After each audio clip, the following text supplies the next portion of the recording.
Virus Channel.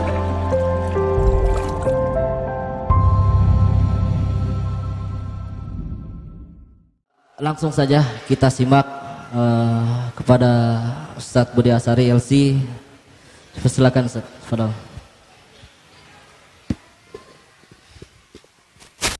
Bismillahirrahmanirrahim. Assalamualaikum warahmatullahi wabarakatuh. Alhamdulillahilladzi allafa baina qulubina fa asbahna bi ni'matihi ikhwana. Asyhadu an la ilaha illallah wahdahu la syarika lah wa asyhadu anna Muhammadan abduhu wa rasuluh. Allahumma salli wa sallim wa barik ala Muhammadin wa ala alihi wa sahbihi ajma'in. Ya ayyuhalladzina amanu taqullaha haqqa tuqatih wa la tamutunna illa wa antum muslimun. Amma ba'd. Teman-teman para pemersatu umat ini, saya bersyukur sekali hari ini malam mingguan bersama orang-orang soleh seperti antum di tengah guyuran keberkahan. Berkah sekali, berkah yang tidak putus. Semoga Allah turunkan keberkahan dan Allah jauhkan musibahnya. Teman-teman yang baik dirahmati Allah, bersyukur sekali materi malam hari ini juga bicara tentang persatuan. Dan mestinya tema persatuan temanya teduh, karenanya Allah beri keteduhan di luar sana. Jadi suasananya nyaman. Suasananya nyaman. Kalau antum panas terus kan tidak nyaman, teman-teman. Terus kenapa antum berantem terus? Kalau orang berkeringat gak nyaman, kenapa antum sedang berantem? Kan enak begini cuacanya. Nah, ini persatuan itu seperti ini. Senyaman inilah persatuan itu. Seteduh inilah suasananya. Alhamdulillah sudah kita dengarkan bersama tadi materi dari guru kita bersama Ustadz Maman Hafizallah Ta'ala. Bahkan Masya Allah beruntun ya dari mulai Ustadz Roni tadi. Baik, saya hanya ingin menjadi pelengkap di belakang. Teman-teman dirahmati Allah Subhanahu wa Ta'ala. Kita harus sepakat bahwa kita ini diperintah Allah untuk bersatu, bukan untuk bertikai. Tidak satu ayat di Quran yang bicara itu, tidak satu hadis Nabi menyampaikan itu. Ketika Allah berfirman wa'tasimu bihablillahi jami'an wala tafarraqu. Pegang teguhlah tali Allah, jangan kalian bercerai-berai. Wala tanaza'u fatafshalu wa tadhhaba rihukum wasbiru. Jangan kalian bertikai. Ini surat Al-Anfal. Jangan kalian bertikai. Jangan kalian bertikai, karena kalau kalian bertikai masalahnya ada dua. Pasti yang terjadi dua. Asal kalian bertikai, dua yang terjadi. Fatafshalu, maka kalian gagal. Sudah pasti gagal, Pak. Semua rencana antum akan gagal gara-gara bertikai. Satu. Yang kedua, wa tadhhaba rihukum. Kata tadhhaba itu pergi. Rih, kata rih itu asli artinya angin, Pak. Rih itu asli artinya angin. Jadi rihukum angin kalian. Dan Quran berkali-kali menggunakan kata rih yang fungsinya adalah untuk menghancurkan. Sebuah kekuatan yang bisa menghancurkan. Jadi power kalian, gitu ya. Rih hukum, power kalian akan pergi, akan hilang. Jadi dua itu. Satu gagal, dua kehilangan kekuatan. Wasbiru, kata Allah, wasbiru, yang sabar. Jadi bersatu ini perlu kesabaran, teman-teman. Ya sabar, kalau tidak sabar-sabar yang terjadi adalah tersinggung sedikit ngamuk, ya kan? Begitu dibantah sedikit marah. Saudaranya bicara apa panjang lebar bicaranya. Makanya Allah katakan wasbiru, yang sabar. Sabar, sabar. Ini saudara saya, sabar. Ustaz Maman sudah menyampaikan kaidah-kaidahnya. Saya hanya ingin menyampaikan teman-teman bahwa sesungguhnya perbedaan Allah ciptakan di muka bumi ini, perbedaan itu sebenarnya tabiat. Biasa, tabiat. Loh justru kita ini semakin indah dengan perbedaan. Lah kalau di muka bumi isinya laki semua, kira-kira gimana? Ya? Bagaimana kalau di bumi ini isinya perempuan semua? Indah, perbedaan laki dan perempuan indah. Betul? Waqtilafu alsinatikum wa alwanikum. Perbedaan lisan kalian, bahasa. Ya kan? Di sini ada bahasa Sunda, di tempat lain ada bahasa yang lain. Berbeda lisan kalian, berbeda warna kulit kalian. Perbedaan indah, makin indah. Maka perbedaan itu tabiat. Asal dia bisa diatur, dimanage dengan baik, maka dia adalah sebuah keindahan. Hanya celakanya kalau dia menjadi pertikaian dan perpecahan. Baik. Teman-teman dirahmati Allah, saya hanya ingin menguatkan apa yang sudah disampaikan oleh ustaz-ustaz kita, bahwa sebenarnya semestinya kalau kita mau berbicara tentang perbedaan, bagaimana menyikapi perbedaan, tentu teladan terbaik adalah Rasul. Hari ini saya mohon maaf, saya pernah mendengarkan apa ya waktu itu ya, pokoknya ceramah, entah khutbah, entah apa, karena saya hadir mendengarkan khutbah mungkin, atau saya lupa, atau ceramah Ramadan gitu, ceramah Ramadan. Karena saya hadir mendengarkan, tema yang diberikan panitia itu tentang persatuan. Tapi Masya Allah ya kan, ustadznya bukan yang bahas persatuan, bahas perpecahan. Sulit sekali kita nih bahas persatuan ya kan. Judulnya udah dikasih persatuan. Yang dibahas itu kalau orang paham, ini pecah lagi orang. Masya Allah. Sulit sekali kita bahas. Karena dia ingin katakan bahwa yang namanya persatuan itu yang satu akidah. Habis itu buntutnya panjang. Ini saja pembahasan satu akidah ini teman-teman. Nanti akan saya sampaikan antum supaya antum tahu nanti tentang tema satu akidah ini kayak apa penjelasannya antum sebenarnya. Oh, saya tidak pakai generasi belakangan, saya pakai generasi sahabat Nabi langsung yang sudah diberikan stempel Quran, sudah diberikan oleh Nabi sebuah jaminan generasi terbaik. Baik, nanti akan kita lewati insya Allah. Jadi perbedaan pendapat itu sudah hadir bahkan sejak Nabi masih hidup. Itu bukti bahwa mustahil antum satukan kepala ini. Kalau ngumpul di sini 3.000 orang, ya 3.000 ini beda kepala. Masing-masing punya pendapat. Wajar, sah. Sah ya. Dan bersyukur di dalam Islam ulama fikih yang dikenal itu 4 itu. Ya kan? Imam Abu Hanifah, Imam Malik, Imam Syafi'i, Imam Ahmad. Coba kalau 1.000. Ulama fikih banyak, cuma pendapatnya masuk semua tercover di 4 ini. Coba kalau kemudian sangat banyak, ya kan? Wong kita 4 ini saja tidak bijak menyikapinya. Maka teman-teman mari kita belajar bersatu, bukan belajar bertikai. Belajar bersatu memang harus sabar, wasbiru, yang sabar. Jadi teman-teman, sebelum Allah amanahkan kebesaran di muka bumi bagi para sahabat Nabi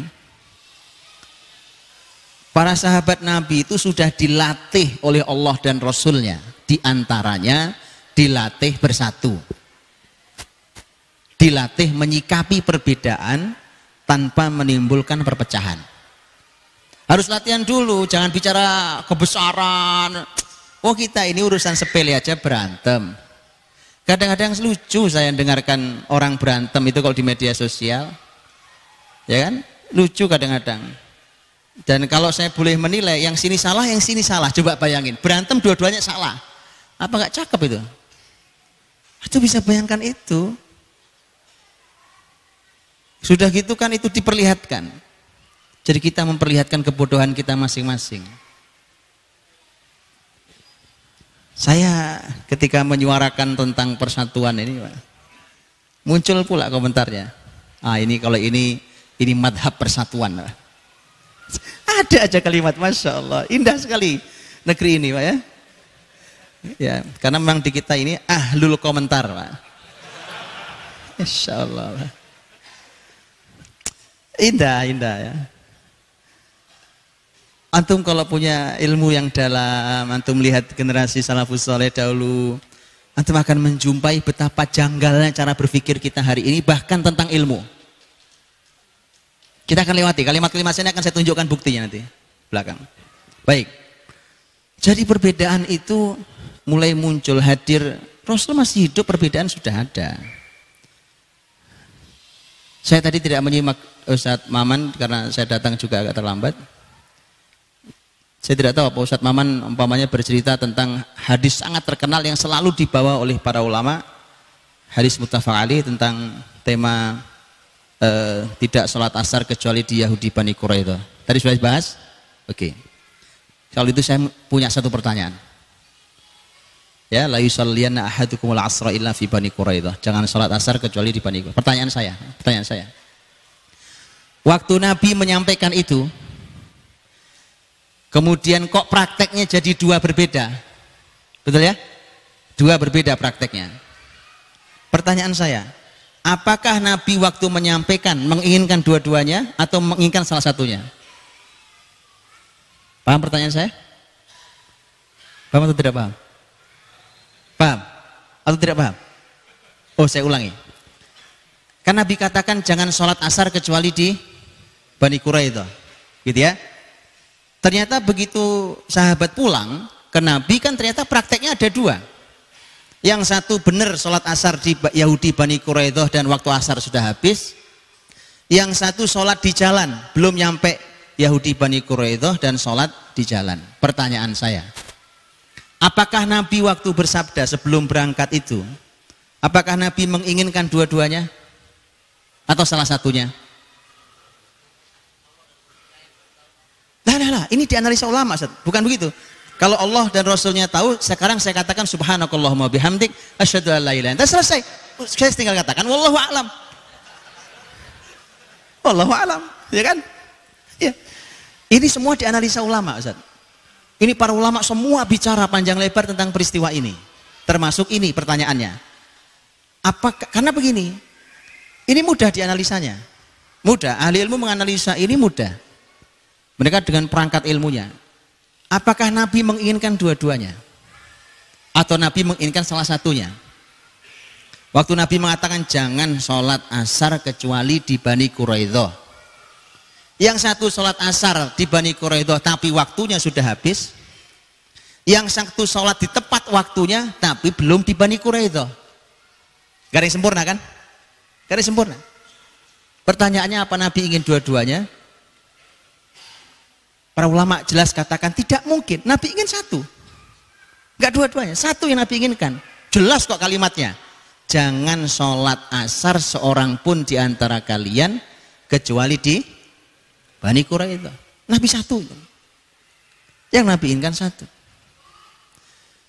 Lah terus kenapa ketika yang Nabi inginkan satu kemudian pecah jadi dua? Lah terus kenapa Nabi menyikapinya dengan senyum? Enggak dikomentari. Enggak dibilang kamu salah, kamu benar. Terus kenapa? Apakah kemudian di peristiwa seperti ini masih relevan antum mengatakan bahwa kebenaran itu satu dan tidak berbilang? Al-haqqu wahidun la yata'addad. Saya hormati ini kalimat para ulama. Baik, tapi bolehkah kita berkata, apakah kemudian di peristiwa seperti ini kemudian antum menggunakan kaidah ini, kebenaran itu satu, Pak?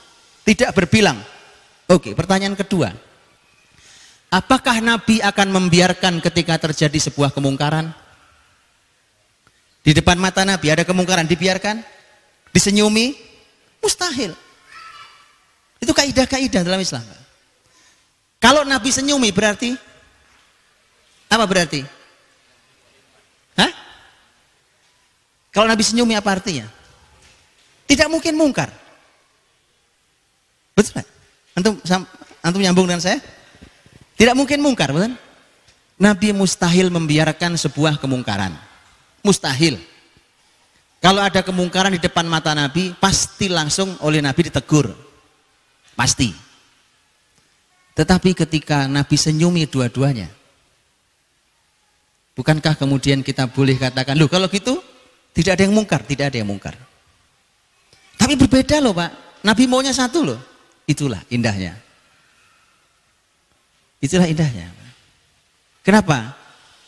Lihat, dua-duanya tidak ada yang sempurna.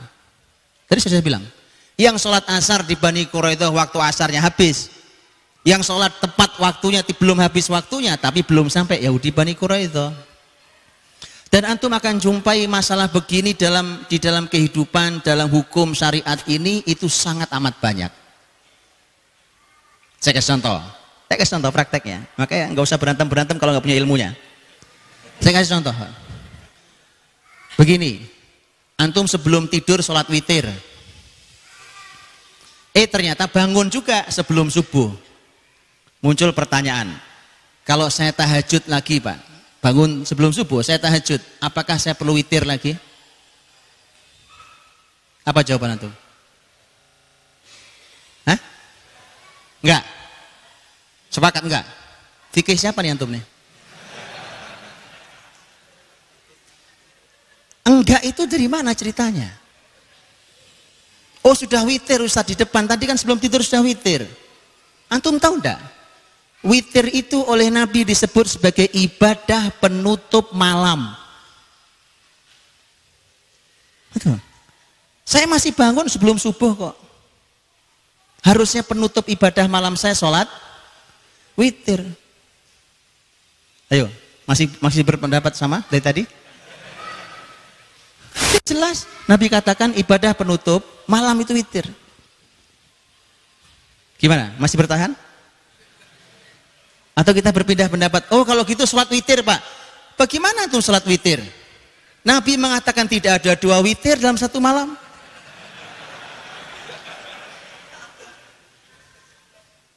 Sudahlah makanya nggak usah berantem. Wong ilmu kita itu cetek dangkal sekali.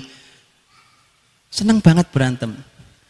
Oh ada pendapat ulama yang lain Pak. Ada pendapat yang lain. Ada pendapat lain. Begitu bangun tidur, sholatlah 1 rakaat dan salam.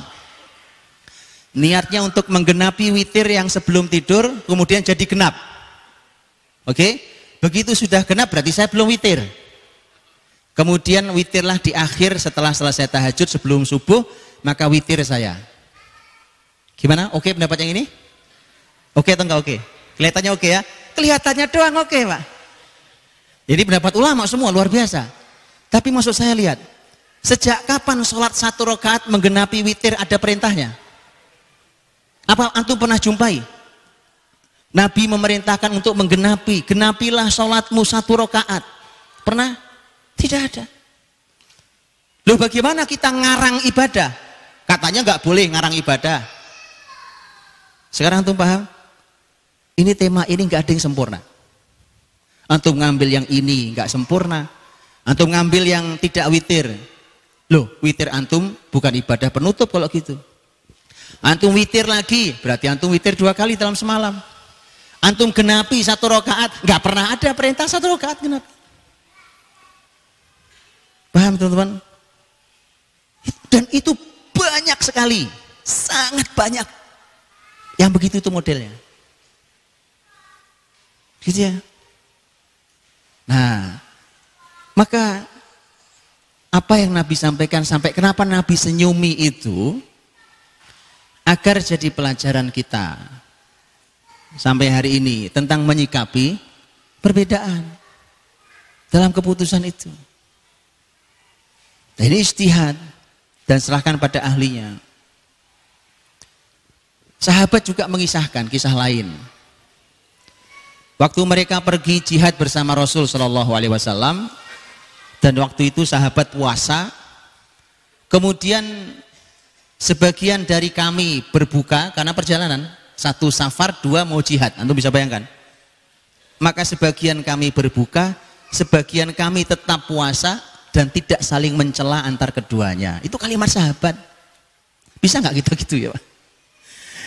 Yang puasa tidak bilang, wih antum gimana batalkan puasa? Nggak jelas ini. Anda tahu safar ini kan? Ini belum boleh buka puasa. Yang buka puasa bukan kemudian bilang, ini safar. Antum tidak tahu rukhsah apa? Masya Allah, antum nggak belajar fikih nampaknya. Sesungguhnya Allah cinta rukhsah diambil. Innallaha yuhibbu an tu'ta rukhsatuhu kama tu'ta azaimuhu. Pakai dalil pula Pak. Sahabat mengatakan, sebagian kami buka, sebagian kami tetap puasa dan tidak saling mencela antar keduanya. Bisa nggak begitu Pak? Makanya teman-teman, belajarlah bersaudara dulu sebelum berbeda pendapat. Perbedaan itu akan hadir. Antum nggak usah belajar berantem pun akan berantem antum. Tapi antum harus belajar bersaudara, belajar bersatu. Jadi di zaman Nabi, Nabi masih hidup, itu perbedaan terjadi Pak. Terjadi. Apalagi setelah Nabi wafat. Tetapi yang menjadi masalah adalah bagaimana cara kita bersikap terhadap perbedaan dan bagaimana generasi terbaik itu bersikap terhadap perbedaan. Baik. Lihat teman-teman, ini luar biasa. Perbedaan para sahabat Nabi Shallallahu Alaihi Wasallam ini, tadi saya bicara fikih, kan? Kemudian bahkan nanti ada pembahasannya sampai level akidah. Wah ini berat Pak. Masa akidah, masa sahabat beda pendapat masalah akidah? Ya. Oh serius Pak? Iya serius. Sahabat beda pendapat masalah akidah? Ya. Jadi hati-hati mengeluarkan kalimat. Jangan berbeda pendapat. Ini urusan akidah. Saya tunjukkan. Sahabat beda pendapat tidak dalam satu masalah saja. Pada beberapa masalah di urusan akidah. Wah ini antum mulai bingung mukanya. Tenang, tenang. Supaya kita tahu bahwa Masya Allah teman-teman, ini lautan ilmu yang tak bertepi. Kita cuma di tepinya doang. Gak kemana-mana kita. Di tepinya aja. Buru-buru kita masukkan kaki. Kecipratan air aja enggak. Padahal ilmu ini tak bertepi. Kita bisa bayangkan bagaimana jauhnya kita, maka jangan buru-buru memvonis orang. Saya minta antum tidak beradu fatwa. Berantem kirim-kiriman fatwa. Itu kalau ulamanya hidup. Kalau ulamanya hidup, apa mereka ridho? Kalau ulamanya dihadirkan, apa mereka ridho? Fatwanya diadu kemudian antum pecah. Subhanallah. Mari kita pikirkan, antum adu fatwa, kemudian serbu-serbuan. Jadi mari belajar bersatu. Nabi wafat, langsung muncul perbedaan. Perbedaannya besar, tidak sederhana. Perbedaan tentang kepemimpinan. Siapa yang harus menggantikan Rasul Shallallahu Alaihi Wasallam sebagai pemimpin umat ini? Kisah yang sangat terkenal di Saqifah Bani Sa'idah. Dialog hangat, silakan antum baca selengkap-lengkapnya. Dari mulai bagaimana mereka berdialog. Berbeda, jelas nyata berbeda. Orang-orang Ansor mengatakan, minna amir wa minkum amir. Kita setara. Kita diantara kita boleh jadi amir, boleh pemimpin, kalian juga boleh jadi pemimpin. Orang-orang Muhajirin menjawab, tidak. Kamu boleh lihat, Quran lebih mendahulukan bicara Muhajirin, baru bicara Ansor. Ngerti maksudnya? Bicara Muhajirin, baru bicara Ansor. Lil fuqara'il muhajirin alladzina ukhriju min diyarihim wa amwalihim yabtaguna fadla minallahi wa ridwana Wa yansurunallaha wa rasulah ulaika humus shadiqun walladzina tabawwa'ud dara wal iman. Itu muhajirin, yang ini ansor. Begitulah dialog hangat terjadi di antara para sahabat Nabi tentang siapa yang memimpin. Pertemuan itu diawali dengan perbedaan yang cukup tajam, tapi diakhiri dengan mufakat. Ayo, bisa nggak begitu? Dimulai majelis ini dengan perbedaan sangat tajam, tapi kita akhiri dengan mufakat. Semua sepakat membaiat Abu Bakar As-Siddiq radhiyallahu anhu. Bisa? Kalau belum bisa, jangan berantem dulu. Karena begitu kita mulai dengan perbedaan, kita akhiri dengan perpisahan. Nampaknya persaudaraan kita sampai di sini saja. Subhanallah. Ini persaudaraan mahal, teman-teman. Tak mahal. Jangan dicederai. Baik. Saya tunjukkan bagaimana adab akhlak luar biasa. Kalau perbedaannya antara kelompok dengan kelompok itu udah biasalah. Dan kita akan mengatakan di sini Pak benar. Oh, mungkin di sini benar, itu wajar. Tapi saya tunjukkan perbedaan. Satu orang berbeda dengan semua orang. Nah, ini nggak sembarang konsepnya. Satu orang berbeda dengan semua orang. Yang kalau satu orang berbeda dengan semua orang, wah, kita akan keluarkan, antum ini tidak berjamaah, antum ini syadz kalau dalam bahasa hadisnya, antum menyendiri. Lihat, semua orang mengatakan begini, antum ini berbeda dengan jumhur. Ternyata tidak begitu. Abdullah bin Abbas radhiyallahu anhu. Abdullah bin Abbas radhiyallahu anhu, teman-teman, itu berbeda dengan seluruh sahabat dalam 4 permasalahan ilmu faraid, waris, hukum waris. Sendirian beliau. Pendapat Ibnu Abbas itu hanya dianut oleh muridnya, atau sampai ngobrol tuh murid sama guru. Kalau kita mati dua-duanya, pendapat ini nggak ada lagi yang menjalankannya.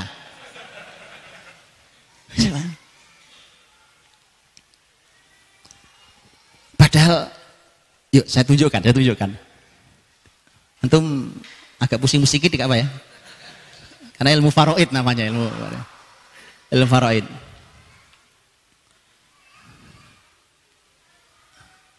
Di kalangan sahabat Nabi SAW yang dikenal sebagai ahli faraid adalah Zaid bin Thabit. Wa afroduna Zaid, yang paling ahli dalam ilmu faraid adalah Zaid. Tajam perbedaannya dengan Abdullah bin Abbas. Zaid dengan Abdullah bin Abbas, Zaid orang paling ahli dalam ilmu warisan. Tapi Abdullah bin Abbas orang paling ahli dalam ilmu Quran.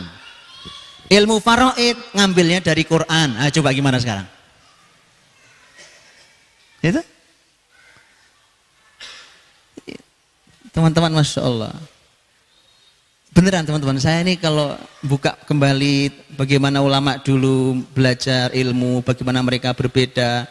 Terus saya ngelihat cara hari ini kita membahas ilmu itu menjadi heran saya. Kita ini hidup di zaman apa ya, kok aneh cara belajar ilmunya. Betulan Pak. Cara kita membahas ilmu itu aneh banget Pak. Ulama dulu membahas ilmu dan dengan runtutannya, urutan seperti apa. Kemudian di ujung ternyata kita tidak ketemu. Biasa saja. Berbeda itu sampai hangat antara Abdullah bin Abbas dengan Zaid. Sampai hangat, perbedaan pendapat sangat tajam. Bahkan Abdullah bin Abbas berbeda pendapat dengan Umar. Umar itu Masya Allah, antum tahu, Umar itu sampai dimimpiin Nabi, ya kan? Waktu Nabi masih hidup tuh, mimpi Nabi minum susu, susunya diserahkan sisanya ke Umar. Nabi ditanya, ya Rasulullah apa takwilnya? Kata Nabi, ilmu. Masya Allah. Jadi kalau Umar bin Khattab radhiyallahu anhu ilmunya enggak diragukan. Abdullah bin Abbas itu punya pendapat tadi tentang warisan yang berbeda dengan jumhur sahabat. Berbeda dengan jumhur sahabat, tapi kemudian waktu di majelis Umar radhiyallahu anhu, Abdullah bin Abbas enggak berani bicara. Waktu Umar masih hidup enggak berani bicara. Nanti berikutnya setelah zaman Umar, Abdullah bin Abbas nanti ditanya. Karena pembahasan contohnya teman-teman, ini nggak apa ya, saya masukkan sedikit ke ilmu faraid. Di ilmu faraid ada namanya pembahasannya namanya pembahasan aul. Al-aul. Al-aul itu ketika harta warisan dibagi tidak cukup untuk ahli waris. Loh kok bisa gitu? Iya. Iya, kok bisa gitu? Iya. Seorang istri meninggalkan suami, gak punya anak, dan meninggalkan 2 saudari. Ini yang meninggal nih, meninggalkan suami, meninggalkan 2 saudari. Suami dapat berapa? Setengah. 2 saudari dapat berapa? 2/3. Yang suami bilang saya ambil setengah. Loh kalau kamu ambil setengah, sisa setengah dong. Nggak cukup, dia harusnya 2/3, betul? Yang saudari bilang saya 2/3. Loh kalau 2/3 sisa 1/3 dong. Padahal haknya suami setengah. Itu namanya aul. Nah itu para sahabat mencoba untuk beristihad, termasuk Umar, Zaid, beristihad sampai istilahnya memasukkan jatah atau namanya saham wahmi, ya, jatah yang sebenarnya tidak ada, untuk supaya bisa dibagi nanti. Kisahnya gitulah ya, antum pelajari sendiri, itu panjang ceritanya. Zaid Umar beristihad. Abdullah bin Abbas simpel, dia nanya, di ayat mana kamu jumpai cara menyelesaikan faraid dengan cara itu? Zaid, dari mana kau jumpai itu? Contoh lain. Ibu bapak di ilmu faraid, ibu bapak jatahnya 1/3.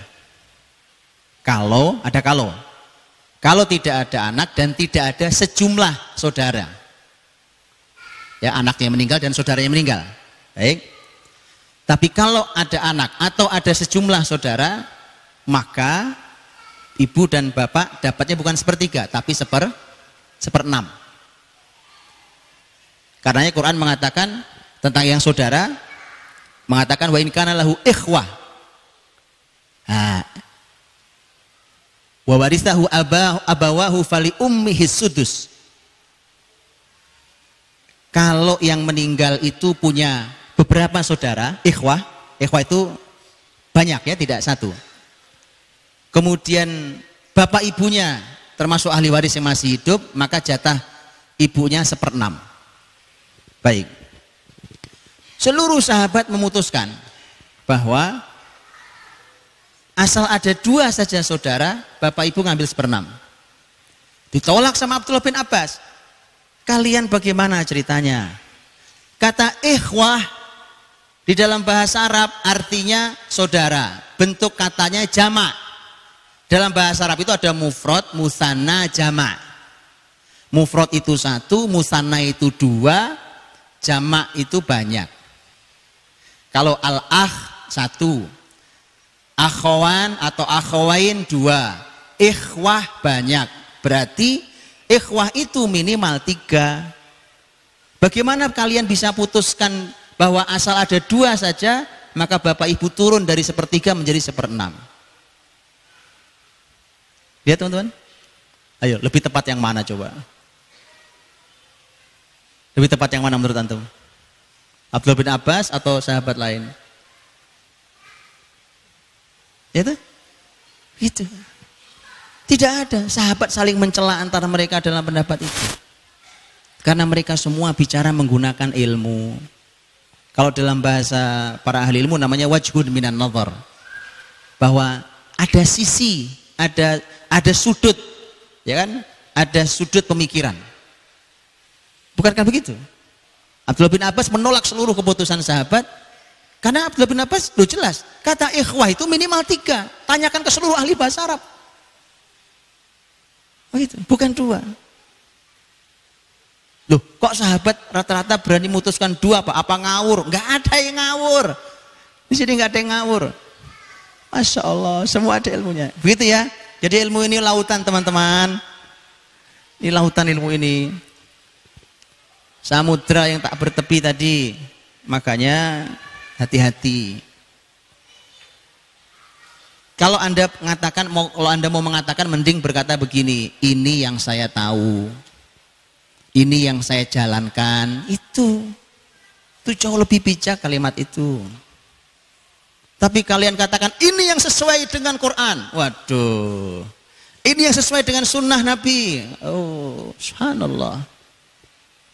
Katakan ini yang saya pahami. Ini yang saya biasa jalankan. Ini yang saya ambil. Itu kan itu. Ya. Baik. Segitu hangatnya sampai Abdullah bin Abbas pernah berkata ke murid-muridnya. Saya ingin, kata Abdullah bin Abbas, siapapun yang berbeda pendapat dengan saya dalam urusan warisan tadi itu, duduk depan Ka'bah di sini sama saya.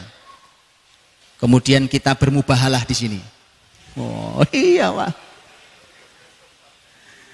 Tapi itu nggak dilakukan. Itu untuk menunjukkan bahwa kalimat sahabat itu bisa tegas-tegas kayak gitu loh Pak. Tapi itu kalimat tidak menunjukkan kebencian, tidak menunjukkan perpecahan. Hanya untuk menunjukkan bahwa saya berpendapat ini saya sangat bertanggung jawab di hadapan Allah Subhanahu wa taala. Saya siap, bahkan mubahalah pun saya siap. Begitu. Tapi tidak kejadian. Makanya antum juga jangan niru kalimat ini apa adanya. Begitu antum tiru begini beneran berantem antum. Jangan pernah ditiru apa adanya. Loh, ini kan kalimat sahabat, iya. Mereka mengucapkan kalimat itu, ukhuwah mereka sudah luar biasa. Segitu hangatnya perbedaan antara Abdullah bin Abbas dan Zaid. Kisah terkenal yang sering saya ceritakan. Begitu di majelisnya Utsman, Khalifah Utsman, Zaid di majelis Khalifah Utsman, Abdullah bin Abbas datang.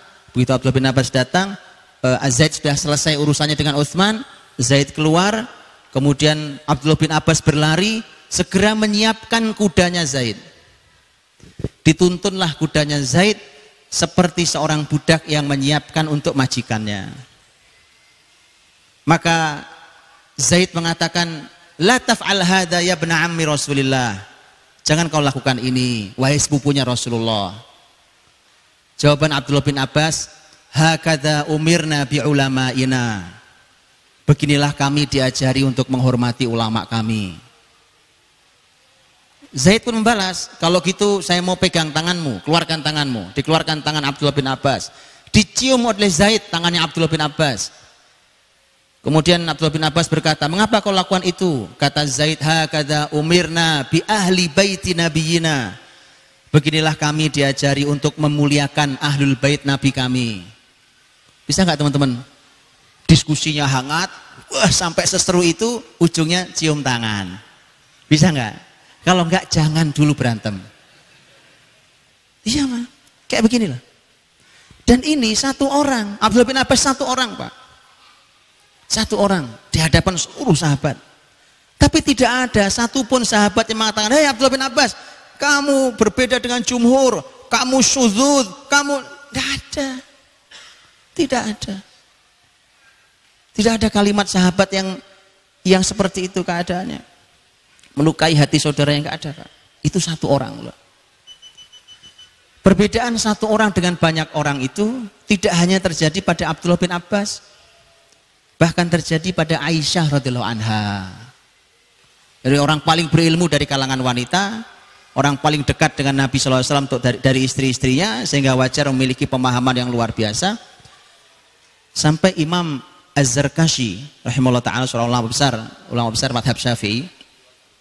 Al-Imam Az-Zarkashi rahimahullah ta'ala sampai nulis buku, teman-teman, judulnya Al-Ijabah li'iradi mastadrokat hu Aisyah ala sahabah. Jadi dikumpulkanlah permasalahan di mana Aisyah berbeda dengan seluruh sahabat. Dijadiin satu buku sendiri oleh Imam Az-Zarkashi rahimahullah ta'ala.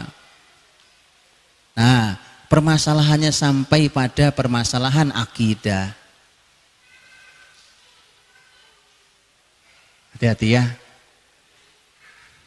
Loh kalau gitu akidah kita bisa beda pendapat. Bisa, ini buktinya. Loh Pak, tapi kan Allah Esa. Kalau itu nggak beda pendapat. Karena Qul huwallahu ahad, ayatnya jelas, gamblang, nggak perlu tafsir. Katakan Allah itu ahad. Tapi ini ada permasalahan akidah. Dan itu tidak satu. Bahkan Aisyah menolak itu. Di antaranya, peristiwa yang sangat terkenal antara Abdullah bin Abbas dan Aisyah radhiyallahu anha. Peristiwa tentang apakah Nabi melihat Allah ketika Nabi Mi'raj. Ketika Nabi Mi'raj, apakah melihat Allah? Abdullah bin Abbas mengatakan, oh iya, melihat Allah. Kan diajak, diberikan Allah perintah kan? Ya, melihat Allah. Setelah disampaikan pada Aisyah, kata Aisyah, Abdullah bin Abbas salah. Rasul tidak pernah melihat Allah. Yang dilihat adalah malaikat, bukan Allah. Karena Allah tidak bisa dilihat saat kita masih di dunia. Nanti Allah dilihat saat manusia masuk surga Allah SWT. Wujuhu yawma idzin nadhirah ila rabbiha nadhirah. Wajah yang berseri-seri di surga yang akan melihat wajah Rabbnya. Kemudian teman-teman, melihat wajah Allah, masalah fikih atau masalah akidah? Hah? Fikih atau akidah? Akidah, Pak. Ulama beda pendapat. Kata Aisyah, enggak, salah. Abdullah bin Abbas salah. Yang benar yang mana? Akidah loh ini. Kata antum akidah nggak boleh beda pendapat, tuh? Akidah. Ini bukan satu-satunya. Umar, Abdullah bin Umar, ini ahli ilmu semua ini Pak. Mereka mengatakan bahwa orang yang sudah meninggal itu, orang yang sudah meninggal itu Pak, itu tidak bisa mendengar kalimat kita. Maaf, kalau Umar, Abdullah bin Umar, orang yang sudah meninggal itu bisa mendengar kalimat kita. Udah dikubur orang mendengar tuh. Kata sahabat, kami yakin, wong kami sendiri di perang Badar, Nabi yang bicara. Waktu orang korban, itu orang-orang yang mati dari orang kafir dilempar ke sumur kan, ditumpuk jadi satu di sumur Badar. Begitu ditumpuk di sumur Badar, kemudian Nabi memanggil mereka, sampai sahabat bertanya, ya Rasulullah, apa mereka mendengar? Nabi mengatakan, kalian tidak lebih mendengar dibandingkan mereka. Kami dengar sendiri, itu Nabi ada di Badar. Kata Aisyah, tidak benar. Tidak benar. Kemana kalian dengan ayat innaka la tusmi'ul mauta? Kemana kalian dengan ayat bahwa tidak bisa kamu membuat orang orang yang meninggal itu bisa mendengar. Urusan orang meninggal bisa mendengar kalimat kita, masalah fikih atau akidah? Masalah fikih atau masalah akidah?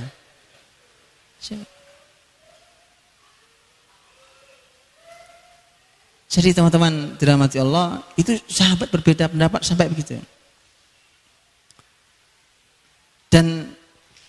Tapi ini semuanya tidak membuat mereka pecah. Tidak ada membuat mereka pecah. Bahkan sikap sikap sahabat itu tetap stabil, tetap tenang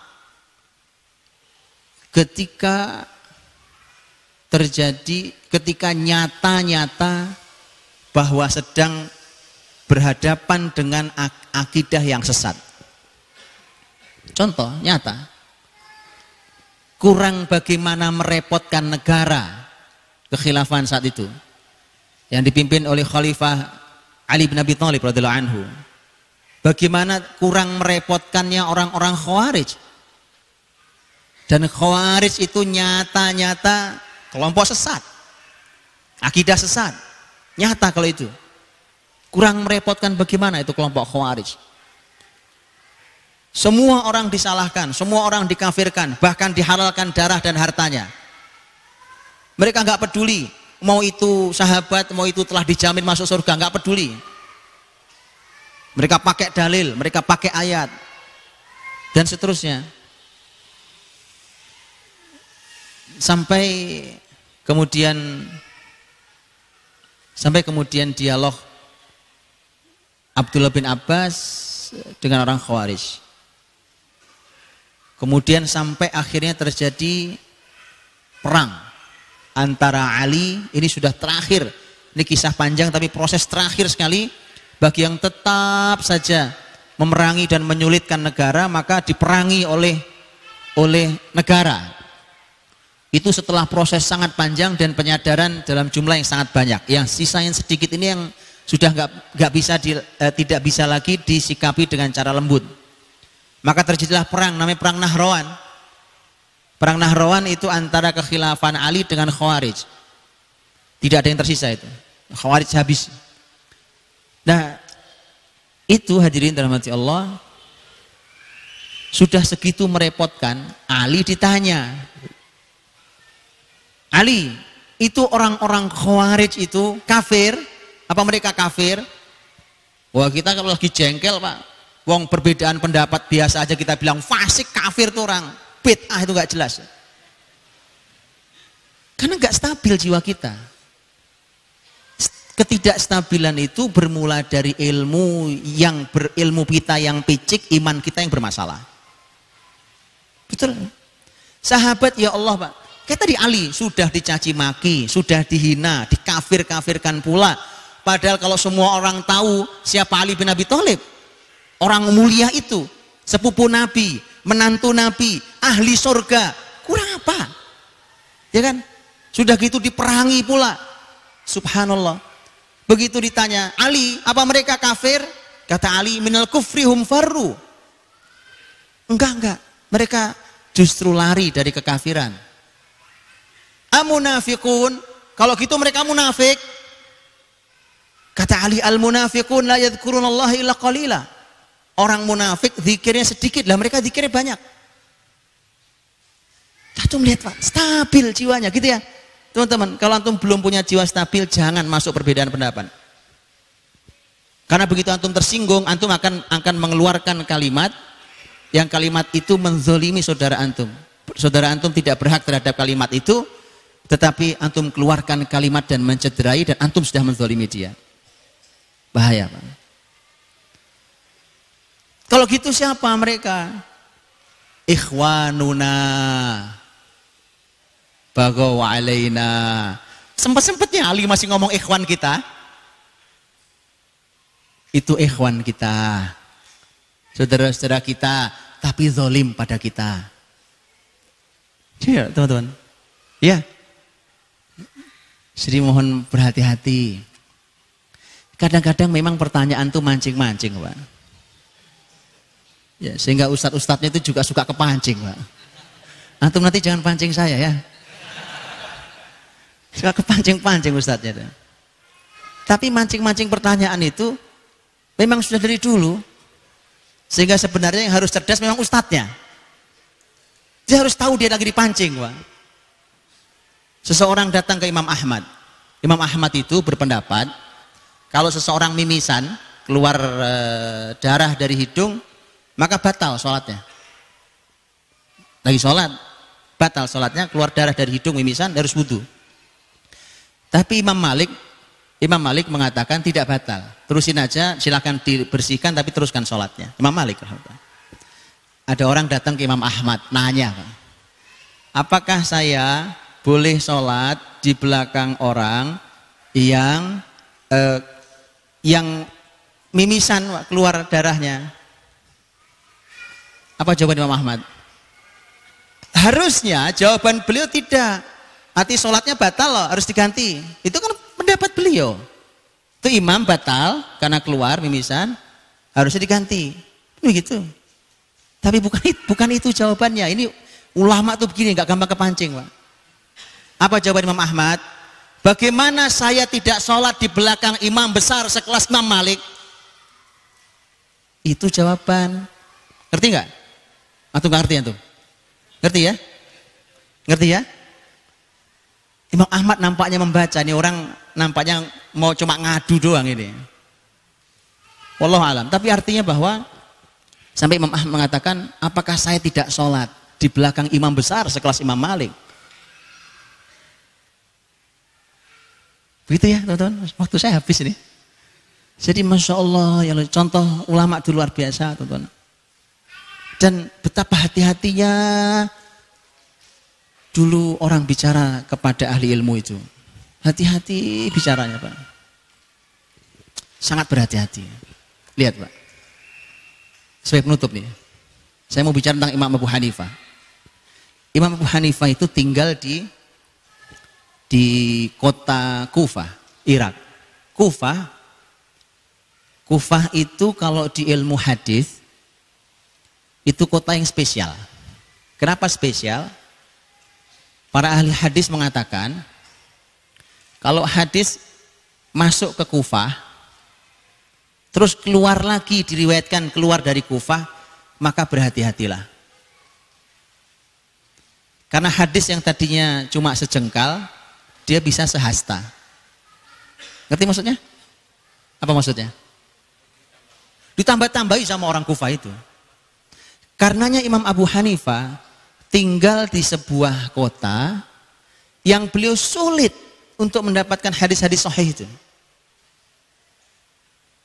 Ketika sulit seperti itu, maka Allah memberikan kecerdasan luar biasa pada Imam Abu Hanifah. Sehingga dikenal dengan madrasah ahli ra'i. Itu ahli logika. Mereka itu luar biasa. Dan hikmahnya luar biasa. Para qadhi, para hakim itu banyak sekali dari madhab Hanafi. Karena mereka terbiasa memainkan akal logikanya. Imam Abu Hanifah punya murid. Di antara muridnya adalah Qadhi Abu Yusuf. Dan murid satu lagi adalah Muhammad bin Hasan Asy-Syaibani. Itu disebut sebagai sahibah Abi Hanifah. Qadhi Abu Yusuf punya murid Isam bin Yusuf, yang murid ini berarti kan kalau dengan Imam Abu Hanifah posisinya cucu gitu ya, cucu murid. Ini Pak sangat sering berbeda pendapat dengan Abu Hanifah di pendapat-pendapatnya. Tentu tidak, sudah meninggal Abu Hanifah. Sangat sering berbeda pendapat, padahal jalur ilmu gurunya kan jalur ilmunya Abu Hanifah. Ketika ditanya, mengapa kamu sering sekali berbeda dengan Imam Abu Hanifah? Dia mengatakan bahwa, lihat kalimatnya Pak, tidak mengatakan karena ini hadis, karena ini sahih, karena kita diharuskan mengikuti sunnah Nabi. Enggak begitu jawabannya. Padahal itu yang beliau lakukan sebenarnya. Kan tadi Imam Abu Hanifah menghindari hadis karena sulit hadis sahih. Apa kalimatnya? Kalimatnya, Allah memberikan keistimewaan pada Imam Abu Hanifah. Lihat cara bicaranya. Antum belajar nyusun kata-kata. Kalau enggak antum belajar ulang bahasa Indonesia. Kalau belum jangan berkata dulu. Kan kita pakai bahasa Indonesia, Pak. Allah memberikan kelebihan pada Imam Abu Hanifah. Allah berikan beliau kecerdasan yang luar biasa. Sehingga beliau menguasai seluruh madarik, jadi seluruh lini, seluruh sisi ilmu. Dan saya orang yang tidak memiliki kemampuan seperti itu. Sehingga apa yang beliau lihat, apa yang beliau putuskan berbeda dengan apa yang saya putuskan. Bisa nggak ngomong gitu? Udah, jangan usah berantem. Betulan saya Pak. Adab terhadap ilmu. Adab terhadap ahli ilmu. Ini subhanallah luar biasa. Dan seperti itu satu hal yang istimewa. Dan silahkan diskusi, silahkan dialog. Silahkan, karena perbedaannya harus didialogkan, didiskusikan, tapi jaga adabnya. Muhammad bin Hasan Syaibani ketika datang ke Madinah ketemu Imam Malik. Itu kan muridnya langsung Imam Abu Hanifah di Kufah, datang ke Madinah. Itu sampai beliau mengatakan, saya mengubah keyakinan saya pada beberapa permasalahan. Di antaranya wakaf. Tema wakaf, Imam Abu Hanifah itu beliau berpendapat menolak wakaf. Karena bagaimana caranya kepemilikan sesuatu dikeluarkan dari seseorang tapi tidak masuk ke seseorang. Kan wakaf itu gitu kan? Wakaf itu kan modelnya begitu. Karena wakaf itu pada Allah. Jadi begitu barang saya wakafkan sudah bukan punya saya. Punya siapa? Enggak ada yang punya. Itu kata Imam Abu Hanifah enggak bisa. Itu enggak bisa. Begitu datang ke Madinah ketemu Imam Malik. Bagaimana wahai Imam Malik, menurutmu ini sama-sama orang ahli ilmu, Pak. Menurutmu tentang wakaf? Jawaban Imam Malik sederhana. Karena ahli ilmu enggak perlu dialog panjang-panjang, dia bilang, kamu lihat semua wakaf Nabi para sahabat masih bisa disaksikan sampai hari ini di Madinah. Ini masjid, itu pasar, itu kuburan. Ini semua wakaf Nabi dan para sahabat. Ini kebun segala macam. Jawaban sederhana. Akhirnya beliau mengubah pendapatnya. Bagaimana dengan azan? Karena Imam Abu Hanifah punya anak dari riwayat begini. Ini dari Imam Abu Hanifah. Ada riwayat seperti ini. Kata Imam Malik sederhana. Ini Masjid Nabawi. Ini azan sehari 5 kali. Dari sejak zaman Nabi sampai hari ini, dengarkan saja azannya. Kayak gimana cara azannya? Gitu? Jadi berdialog yang sangat indah. Teman-teman, waktu saya sudah habis, mohon maaf salah kurangnya. Saya cuma ingin menegaskan, memberikan contoh, menguatkan apa yang sudah disampaikan oleh Ustaz Maman Hafizullah Ta'ala. Jazakallahu khair. Saya kembalikan pada Ustaz.